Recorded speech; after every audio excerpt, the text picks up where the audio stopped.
organizadora del Congreso Comarcal del Bloc Jove de la Safor se reunía recientemente y acordó emprender una serie de iniciativas para preparar la cita congresual que ya tiene fecha el día 26 de julio. Los integrantes de esta comisión decidieron, como medida previa, crear un blog desde donde informarán de las acciones concretas que van a realizar y al mismo tiempo difundirán sus ideas y darán a conocer sus reivindicaciones. Alicia Izquierdo és la secretària del Bloc Jove de Gandia. Podem realitzar una sèrie d'accions que va considerar interessant, crear una xarxa de comunicació entre tota la gent del Bloc Jove, aprofitant tot aquest tema de les noves tecnologies, que si no podem estar tots lligats en contacte permanent les 24 hores del dia, i hem creat un blog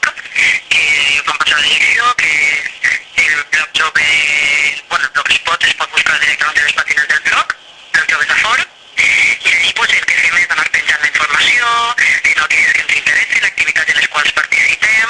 i opinions en general. Ya de cara al Congreso Comarcal y según ha apuntado Izquierdo, el Bloc Jove espera, entre otras cosas, renovar algunas de las caras de la ejecutiva actual, elaborar un calendario anual de actividades y crear nuevos colectivos del Bloc Jove en varios municipios de la Safor que así lo han solicitado. El que volem fer és renovar cares noves, ja que tenim molta gent jove nova que porta ja uns anys a millorar el bloc i que tenen moltíssimes ganes de treballar. Seria un dels objectius, crear també un calendari d'activitats anual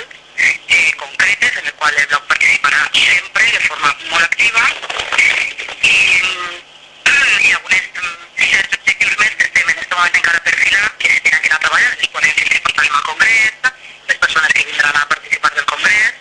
i sobretot la creació de nous col·lectius del Bloc Jove a la comarca de la Safor, que ja ens han demanat per part de